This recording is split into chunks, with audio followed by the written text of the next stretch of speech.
ഇന്ന് നമ്മളൊരു കേക്കാണ് കേട്ടോ ചെയ്യുന്നത്. ഒരു രസ്മലായി കേക്കാണ് ചെയ്യുന്നത് മുട്ട വെച്ചിട്ട്. ഞാൻ എഗ്ഗ്ലെസ് കേക്കിൻ്റെ റെസിപ്പി ഓൾറെഡി അപ്ലോഡ് ചെയ്തിട്ടുണ്ട് നമ്മുടെ സുമീസ് ടേസ്റ്റ് കിച്ചൻ ചാനലിൽ.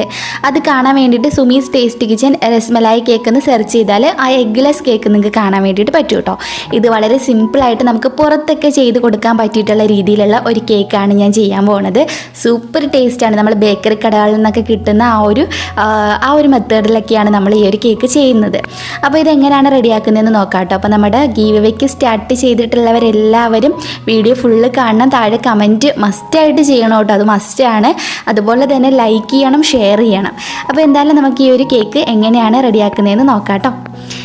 ഞാനൊരു 2 മുട്ടയിലേക്ക് ഒരു 2 ടേബിൾ സ്പൂൺ പഞ്ചസാര ചേർത്തിട്ടുണ്ട്. നമുക്ക് മധുരം ഇനിയും ഇതിൽ ചേരും, അതുകൊണ്ടാണ് വെറും 2 ടേബിൾ സ്പൂൺ മാത്രം ചേർത്ത് കൊടുത്താൽ മതി. പിന്നെ കുറച്ച് വാനില എസൻസ്, അതുപോലെ തന്നെ കുറച്ച് നാരങ്ങയുടെ നീര്. അപ്പോൾ നാരങ്ങ നീര് ചേർക്കുമ്പോൾ ആ എഗ്ഗിൻ്റെ സ്മെല്ല് നല്ല മാറി കിട്ടുകയും ചെയ്യും. അതുപോലെ തന്നെ എന്താ പറയുക, നല്ലൊരു ടെക്സ്ചറായിട്ട് കിട്ടുകയും ചെയ്യും നമ്മുടെ ഈ ഒരു കേക്ക്. അപ്പോൾ അത് ഇത്രയും കൂടിയിട്ട് നന്നായിട്ട് നല്ലപോലെ ബീറ്റ് ചെയ്തെടുക്കുക. ഒരു 4-5 മിനിറ്റ് എടുക്കും ഇത്ര നല്ല ക്രീമി ആയിട്ട് വരാൻ വേണ്ടിയിട്ട്. അപ്പം കൈ കുറച്ച് നോവ് കിട്ടും, എന്നാലും നന്നായിട്ട് ബീറ്റ് ചെയ്തെടുക്കുക. ബീറ്ററിൽ ഉണ്ടെങ്കിൽ നിങ്ങൾ ബീറ്ററിൽ തന്നെ ചെയ്തോളൂ. ഇനി ഇതിലേക്ക് നമുക്ക് ഒരു 2 ടേബിൾ സ്പൂൺ ഓയിൽ ചേർത്ത് കൊടുത്തിട്ട് ഒന്നുകൂടി എല്ലാം കൂടെ ഒന്ന് യോജിപ്പിച്ചെടുക്കാം. അപ്പോൾ ഇത് എല്ലാം കൂടിയിട്ട് നന്നായിട്ട് യോജിച്ച് കഴിഞ്ഞാൽ നമുക്കിതിലേക്ക് ഡ്രൈ ഇൻഗ്രീഡിയൻസ് ചേർത്ത് കൊടുക്കാം. ഞാൻ ഒരു അരിപ്പ വെച്ചിട്ടുണ്ട്. ഇതിലേക്ക് നമ്മൾ ഒരു 1/2 കപ്പ് അളവിൽ മൈദയും കോൺഫ്ലോറും കൂടി എടുത്തിട്ടുണ്ട്.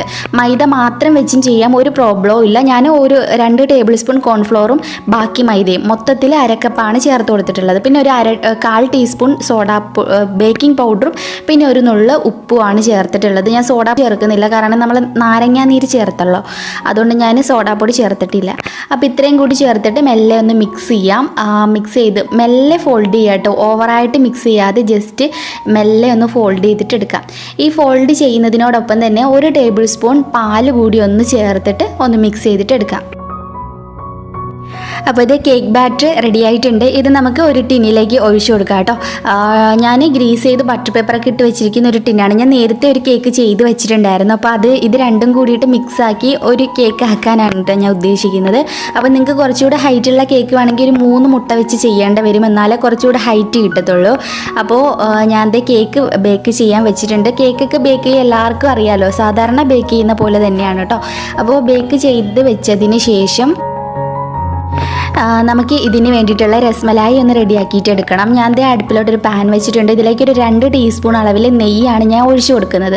നെയ്യ് ഒന്ന് ചൂടായിട്ട് വരുന്ന സമയത്ത് നമുക്കിതിലേക്ക് ഒരു 2 ടേബിൾ സ്പൂൺ അളവിൽ പാല് ചേർത്ത് കൊടുക്കാം.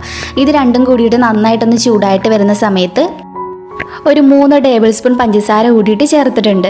ഇനി ഈ പഞ്ചസാരയൊക്കെ ഒന്ന് മെൽറ്റായിട്ട് വരണം, ഒന്ന് മിക്സ് ചെയ്തിട്ട് കൊടുക്കുക കേട്ടോ, ഒന്ന് മെൽറ്റായിട്ട് വരട്ടെ. ആ ഒരു സമയത്താണ് നമ്മളിതിലേക്ക് പാൽപ്പൊടി ചേർക്കുന്നത്. അങ്ങനെ ഞാൻ ഒരു ഏലക്ക കൂടി ചേർത്തിട്ടുണ്ട്. നല്ലൊരു ഫ്ലേവർ കിട്ടാൻ വേണ്ടിയിട്ടാണ് നമ്മൾ ഏലക്ക ചേർക്കുന്നത്. ഇനി ഇത് തിളച്ചിട്ടുണ്ട്, നമുക്ക് തീ ഒന്ന് ഓഫ് ചെയ്യാം. ഓഫ് ചെയ്തതിന് ശേഷം ഇതിലേക്ക് ഒരു 3/4 കപ്പ് അളവിൽ നമുക്ക് നമ്മുടെ പാൽപ്പൊടി ചേർത്ത് കൊടുക്കാം. പാൽപ്പൊടി ചേർത്ത് നന്നായിട്ട് മിക്സ് ചെയ്യുക. എന്നിട്ട് നമുക്ക് തീ ഓൺ ചെയ്യണം. ഓൺ ചെയ്ത ശേഷം കുറച്ചൊന്ന് ലോ ഫ്ലെയിമിൽ ഇട്ടൊന്ന് വറ്റിച്ചെടുക്കണം കേട്ടോ. അത് ഈ പാത്രത്തിൽ നിന്ന് ഇതിങ്ങനെ വിട്ട് വരണം. ഈ ഒരു സ്റ്റേജ് വരെ നിങ്ങളൊന്ന് വറ്റിച്ചെടുക്കാൻ നോക്കുക. ലോ ഫ്ലെയിമിൽ തന്നെ ഇടുക കേട്ടോ, കരിഞ്ഞു പോകാണ്ട് നോക്കണം. അപ്പോൾ ഇത് നമുക്ക് ചൂടാറാൻ വേണ്ടിയിട്ട് മാറ്റി വെക്കാം. ചൂടാറിയതിന് ശേഷം നമുക്ക് കുറച്ച് യെല്ലോ ഫുഡ് കളർ കൂടി ചേർത്ത് നല്ലപോലെ ഒന്ന് കുഴച്ചെടുക്കാം. കയ്യിൽ കുറച്ച് നെയ്യൊന്ന് സ്പ്രെഡ് ചെയ്ത് കൊടുക്കുക കേട്ടോ, അല്ലെങ്കിൽ കയ്യിൽ ഒട്ടി പിടിക്കാൻ ചാൻസ് ഉണ്ട്. എന്നിട്ട് നമുക്കിതുപോലെ കുഴച്ചെടുത്തിട്ട് ചെറിയ ചെറിയ ബോൾസ് ആക്കിയിട്ട് എടുക്കാം. അപ്പോൾ എന്തായാലും ഞാൻ ഇത് ബോൾസ് ആക്കിയിട്ടുണ്ട്. ഞാൻ കുറച്ച് മൈദ കൂടിയിട്ട് കയ്യിലൊന്ന് സ്പ്രെഡ് ചെയ്തിട്ടാണ് ചെറിയ ചെറിയ ബോൾസ് ആക്കിയത്, ഇല്ലെങ്കിൽ ഒട്ടിപ്പിടിക്കും കേട്ടോ. ഇത് നമുക്ക് ഒരു സൈഡിലേക്ക് മാറ്റി വയ്ക്കാം. ഞാൻ ഫ്രിഡ്ജിലോട്ടാണ് കേട്ടോ വെക്കുന്നത്. കുഴപ്പമൊന്നുമില്ല, ഫ്രിഡ്ജിൽ നന്നായിട്ട് തന്നെ ഇരിക്കും, നല്ലൊന്ന് റെഡിയായിട്ട് വരികയും ചെയ്യും. അപ്പോൾ ഞാൻ ഷുഗർ സിറപ്പ് റെഡിയാക്കിയിട്ടുണ്ട്. നമ്മൾ എപ്പോഴും സാധാരണ നോർമലി ചെയ്യുന്നതിനൊക്കെ വ്യത്യസ്തമായിട്ടാണ് പുറത്ത് ചെയ്ത് കൊടുക്കുമ്പോൾ ചെയ്യേണ്ടത്. അതായത് നമ്മളൊരു 1/2 കപ്പ് പഞ്ചസാരയ്ക്ക് 1 കപ്പ് വെള്ളം വെച്ച് തിളപ്പിക്കുക. അതിനോടൊപ്പം തന്നെ ഞാൻ കുറച്ച് വൈറ്റ് ചോക്ലേറ്റ് കൂടി ചേർത്തിട്ടു. ആ വെള്ളം തിളയ്ക്കുന്ന സമയത്ത് തന്നെ വൈറ്റ് ചോക്ലേറ്റ് ചേർത്താൽ അതിൽ കിടന്നിട്ട് മെൽറ്റായി നന്നായിട്ട് മിക്സ് ആയിക്കോളൂ കേട്ടോ. ആ ഒരു ടേസ്റ്റ് നമുക്ക് ഇതിന് വരാൻ വേണ്ടിയിട്ടാണ് അങ്ങനെ ചെയ്യുന്നത്. വൈറ്റ് ചോക്ലേറ്റും പിന്നെ ഞാൻ 1 ടേബിൾ സ്പൂൺ മിൽക്ക് മെയ്ഡ് കൂടി, അതായത് കണ്ടൻസ്ഡ് മിൽക്ക് കൂടി ചേർത്തിട്ടുണ്ടായിരുന്നു. ഇതെല്ലാം കൂടിയിട്ട് നല്ല തിളപ്പിച്ച് തീ ഓഫ് ചെയ്യുക. എന്നിട്ട് നല്ല ചൂടാറുന്ന സമയത്ത് ഫ്രിഡ്ജിൽ വെച്ചിട്ട് തണുപ്പിച്ചിട്ട് എടുക്കുക. ഇങ്ങനെ ഉപയോഗിക്കുന്ന ഷുഗർ സിറപ്പാണ് നമ്മൾ ഈ കേക്കിൻ്റെ മുകളിൽ ഒഴിച്ചു കൊടുക്കുന്നത്. ബേക്കറി കടകളിൽ ഈ സിറപ്പാണ് ഉപയോഗിക്കുന്നത് കേട്ടോ.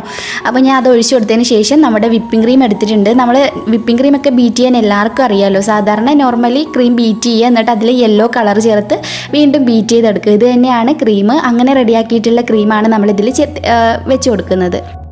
നമുക്കൊരു 3 ലെയറായിട്ടാണ് ഞാൻ കേക്ക് എടുത്തിട്ടുള്ളത്. അപ്പോൾ ഞാൻ പറഞ്ഞില്ല, ഫസ്റ്റിൽ ഞാൻ ഒരു ചെറിയ കേക്ക് ചെയ്ത് വെച്ചിട്ടുണ്ടായിരുന്നു. പിന്നെ ഇപ്പോൾ ചെയ്ത കേക്ക് 2 ലെയറായിട്ടാണ് ഞാൻ കട്ട് ചെയ്തിട്ടുള്ളത്. അപ്പോൾ ഇത് 3ഉം കൂടെ വെച്ചിട്ടാണ് ഞാൻ കേക്ക് ഡെക്കറേറ്റ് ചെയ്യുന്നത്. അപ്പോൾ ഒരു ഹൈറ്റൊക്കെ തോന്നിക്കും കേക്കിന്, അതിന് വേണ്ടിയിട്ടാണ് കേട്ടോ. അപ്പോൾ നമുക്ക് ഇതുപോലെ തന്നെ 3 കേക്കിലും ഷുഗർ സിറപ്പ് മസ്റ്റാണ്. അതുപോലെ ക്രീമൊക്കെ വെച്ചിട്ട് ഫുള്ള് ഇതൊന്ന് കവർ ചെയ്തിട്ട് എടുക്കാം.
കേക്കൊക്കെ നല്ല ഫിനിഷ് ചെയ്ത് എടുത്ത് കഴിഞ്ഞാൽ നമുക്കിത് ഒരു സ്ക്രാപ്പർ ഉണ്ട് എൻ്റെ കയ്യിൽ. അപ്പോൾ അത് വെച്ചിട്ട് നമുക്കിതുപോലെ സൈഡിലൊരു ഡിസൈൻ കൊടുക്കാം കേട്ടോ. സ്ക്രാപ്പർ യൂസ് ചെയ്യുമ്പോൾ ഇങ്ങനെ ചരിച്ച് വെച്ചിട്ട് വേണം ഇങ്ങനെ ചെയ്യാൻ വേണ്ടിയിട്ട്.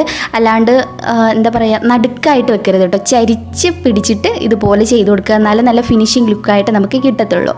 എന്നിട്ട് ഞാൻ നമ്മുടെ നോസിൽ ഞാൻ എടുത്തിട്ടുണ്ട്. ഞാൻ സ്റ്റാർ നോസിലാണ് എടുത്തിട്ടുള്ളത്. അത് വെച്ചിട്ട് ഞാൻ ചെറിയ ഫ്ലവേഴ്സ് ഇതിൻ്റെ മുകളിലും സൈഡിലും ആയിട്ട് ആക്കി കൊടുക്കുകയാണ് കേട്ടോ.